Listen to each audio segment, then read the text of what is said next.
siang buat kita semua. Perkenalkan, nama saya Megawati Buru Panggabean dari kelas 4 PMI 1 NPM 2010 1272 61005. Baiklah, di sini saya akan menjelaskan tentang kajian pustaka atau kutipan sumber pustaka. Selamat menyaksikan. Pengertian kajian pustaka. Kajian pustaka juga didefinisikan oleh para ahli sebagai berikut. 1. Menurut Nyoman Kutnaratna 2010 memiliki 3 pengertian yang berbeda. Kajian pustaka adalah seluruh bahan bacaan yang mungkin pernah dibaca dan dianalisis, baik yang sudah dipublikasikan maupun sebagai koleksi pribadi. Kajian pustaka sering dikaitkan dengan kerangka teori atau landasan teori, yaitu teori-teori yang digunakan untuk menganalisis objek penelitian. Oleh sebab itu, sebagai penelitian menggabungkan kajian pustaka dengan kerangkaian teori. Kajian pustaka adalah bahan-bahan baca yang secara khusus berkaitan dengan objek penelitian yang sedang dikaji. 2. Menurut Pohan 2007, kajian ini penyusunan kajian pustaka bertujuan mengumpulkan data dan informasi ilmiah berupa teori, metode atau pendekatan yang pernah berkembang dan telah didokumentasikan dalam bentuk buku, jurnal, naskah, catatan, rekaman sejarah, dokumen-dokumen, dan lain-lain yang terdapat di perpustakaan. Selain itu, kajian ini dilakukan dengan tujuan menghindarkan terjadinya peluangan peniruan, plagiat, termasuk subplagiat. Selanjutnya, proses pencarian. Pada bagian kajian pustaka, dipaparkan dengan tujuan untuk mencari tahu lebih dalam tentang penelitian yang menjadi fokus ketika dengan literatur yang ada. Dalam proses pencari tahu tersebut, proses pencarian dibagi menjadi 2, yaitu 1. Sudah diketahui.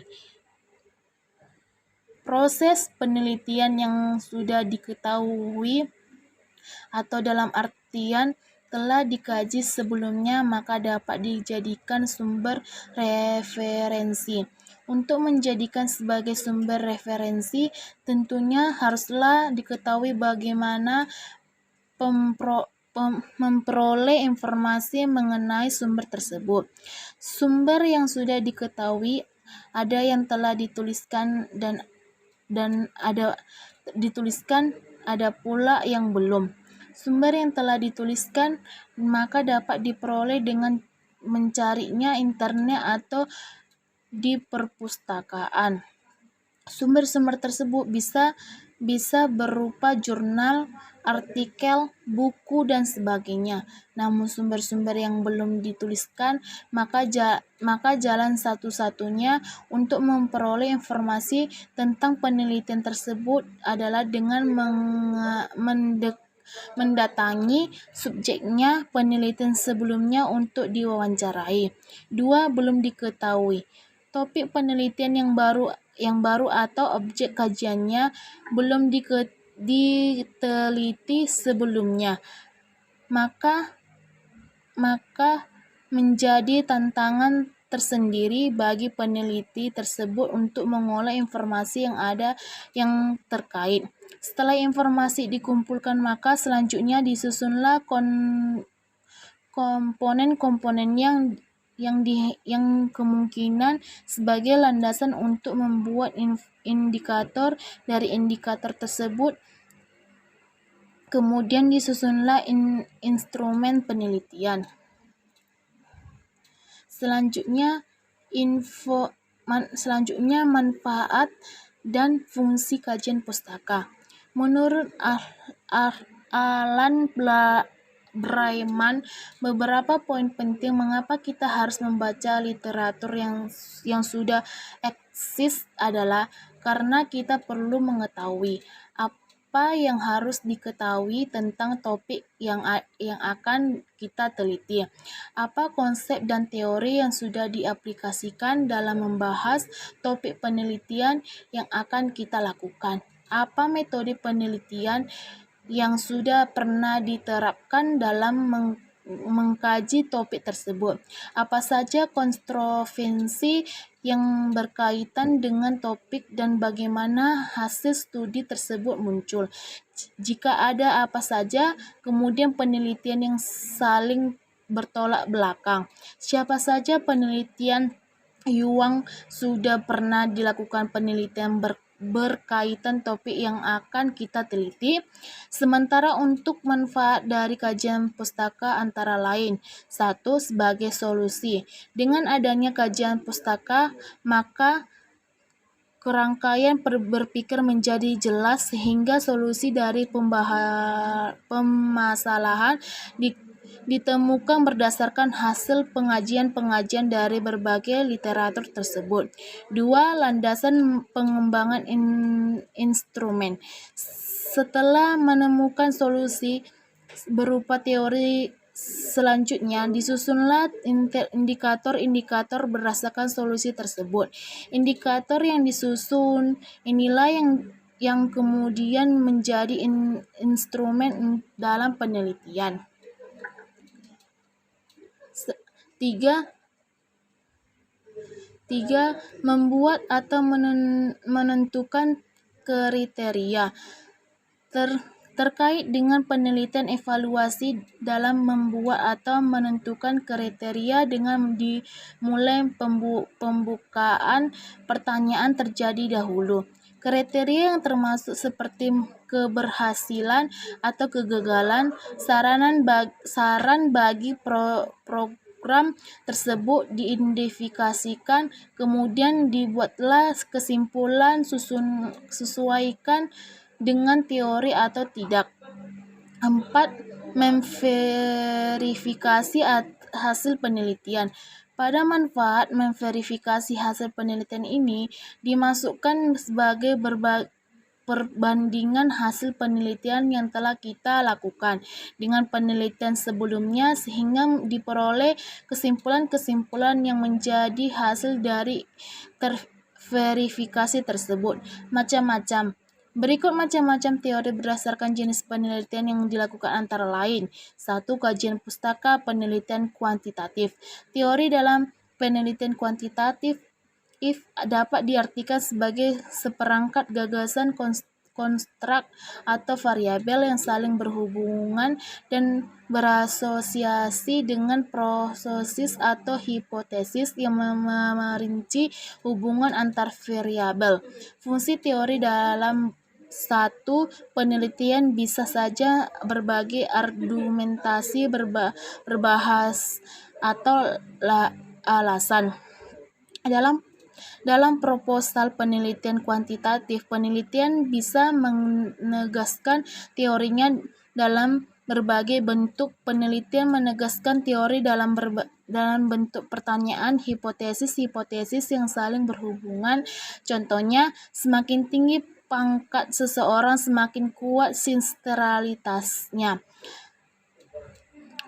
Penelitian mengatakan teori dalam bentuk pertanyaan jika maka untuk menunjukkan mengapa seseorang harus berharap variabel bebas bisa mempengaruhi variabel terikat. Peneliti menyajikan teori dalam bentuk visual. Bentuk visual ini penting untuk menerjemahkan variabel-variabel ke dalam gambar visual. 2. Kajian pustaka penelitian kualitatif. Dalam berbagai macam penelitian kualitatif, para peneliti menggunakan teori dalam penelitian dan tujuan-tujuan yang berbeda. Dalam penelitian kuantitatif, teori seringkali digunakan untuk menjelaskan perilaku dan sikap tertentu. Teori tersebut dapat menjadi sempurna dengan adanya variabel konstrak dan hipotesis penelitian. Para penelitian kuantitatif seringkali digunakan perspektif teoritis sebagai metode umum untuk penelitian gender, kelas, dan ras, atau masalah lain mengenai kelompok marginal. Dalam penelitian kualitatif, teori seringkali digunakan sebagai poin akhir penelitian, artinya peneliti menerapkan proses penelitiannya secara induktif yang berlangsung dari kata lalu ke teman-teman umum, kemudian menunjukkan teori atau model tertentu, dilansir dari sumber yang berbeda. Beberapa penelitian kuantitatif tidak digunakan teori dan yang terlalu eksplisit. Hal itu bisa saja disebabkan karena dua hal, yakni satu, tidak ada satu pun penelitian kualitatif yang dilakukan dengan observasi yang benar-benar umum. 2. Struktur konseptual sebelumnya yang disusun dari teori dan metode tertentu telah memberi starting point bagi keseluruhan observasi. Sykes 1993 dalam Christbeth 2016. 3. Kajian pustaka penelitian campuran. Teori dalam penelitian metode campuran bisa diterapkan secara deduktif, misalnya dengan pengujian atau verifikasi teori kuantitatif, atau secara induktif, misalnya dengan pemunculan teori atau metode kuantitatif. 4. Kajian pustaka teori normatif. Kajian pustaka normatif cocok untuk penelitian ilmu sosial yang terbatas pada mempelajari apa yang dapat diuji secara empiris. Sementara masih ada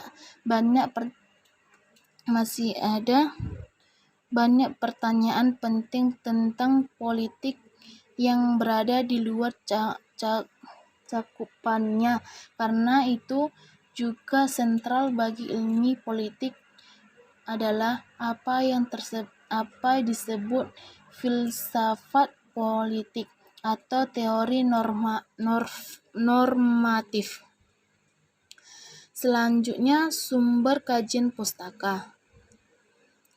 1. Jurnal penelitian. Dalam jurnal ini beberapa hasil penelitian terpilih diterbitkan sehingga dapat digunakan sebagai acuan bagi perkembangan ilmu pengetahuan yang baru. 2. Buku merupakan sumber informasi yang sangat penting karena berbagai bidang ilmu yang erat kaitannya dengan penelitian diwujudkan dalam bentuk buku yang ditulis oleh seseorang penulis yang berkomponen di bidang ilmunya. 3. Surat kabar atau majalah. Media cetak ini merupakan sumber pustaka yang cukup baik dan mudah diperoleh di mana-mana. Kamu dapat mencantumkan referensi kajian pustaka dari berbagai berita dan artikel yang ada di surat kabar maupun majalah. 4. Internet. Kemajuan teknologi membawa dampak yang sangat signifikan di bidang informasi. Para peneliti dapat langsung mengakses internet dan mendapatkan informasi yang digunakan dari berbagai internet dengan sangat cepat.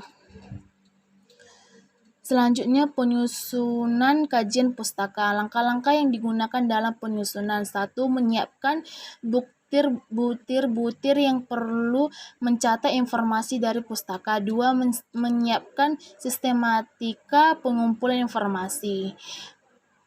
3. Mencari informasi sebanyak-banyaknya dari bahan kepustakaan maupun internet. Selanjutnya, sumber penelitian lebih mudah dalam penyusunan perlu diperhatikan hal-hal berikut. A. Menggunakan masalah penelitian sebagai fokus. B. Membuat rencana urutan pencarian dan penulisan. C. Menekankan keterkaitan pustaka dengan masalah penelitian. Selanjutnya, pengutipan sumber pustaka. Pengertian kutipan adalah semua kalimat dan atau paragraf yang bukan berasal dari ide atau tulis. Biasanya seseorang penulis atau pengarang mengambil tulis orang lain untuk menjadi bagian dalam tulisannya. Selanjutnya, kutipan dibedakan menjadi 2 jenis. Kutipan tidak langsung, yaitu penulis mengambil ide orang lain kemudian perangkatnya dengan kalimat sendiri. Hal ini berarti penulis tidak menulis sama persis dengan kaitan asli yang dikutip. Penulis perangkaian dan merangkum kalimat berdasarkan artikel atau sumber lain. Kutipan langsung yaitu penulis ulang ide orang lain sesuai dengan aslinya. Hal ini berarti penulis langsung menggunakan teknik copy lalu paste tanpa mengubah kalimat aslinya. Ada 2 jenis kutipan langsung, yaitu kutipan langsung panjang atau kutipan langsung pendek. Selanjutnya, contoh kajian pustaka. 1. Contoh 1. Konsep diri. Penelitian tentang konsep diri dalam budaya pop digital. Konsekuensi menjadi terkenal dari YouTube oleh Daniel R. Simet. Paragraf yang bisa dijadikan contoh kajian pustaka dalam berbagai berikut. Pendefinisian tentang diri melalui data di digital telah menjadi konsep sosial dan politik baik bagi ilmuwan sosial maupun publik secara umum. Lupton 2016, Girlizet dan Lucri 2004, Ligowitz 2015, Postguale 2015.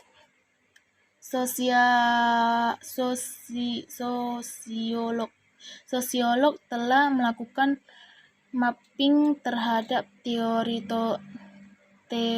teritori kajian budaya top digital.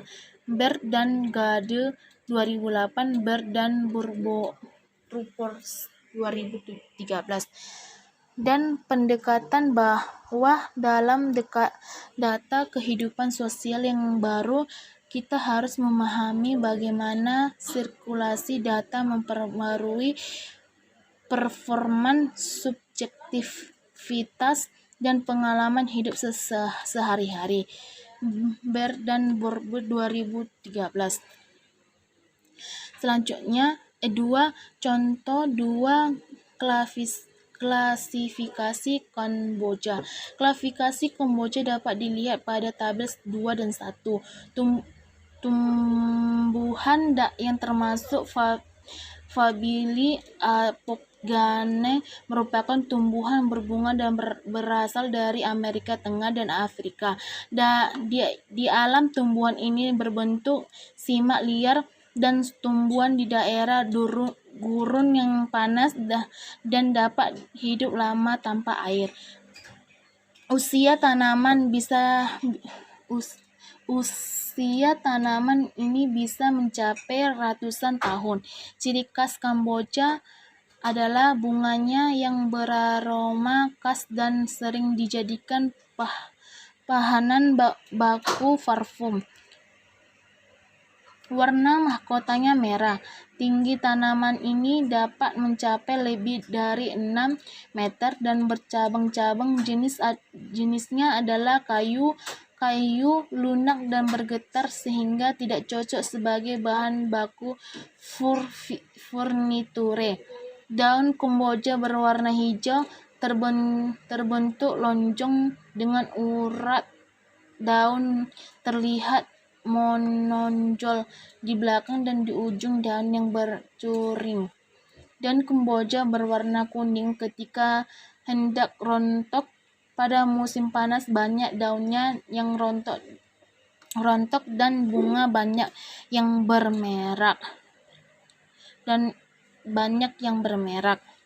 Sekian dari pembacaan saya. Jika ada kesalahan saya, mohon dimaafkan. Terima kasih.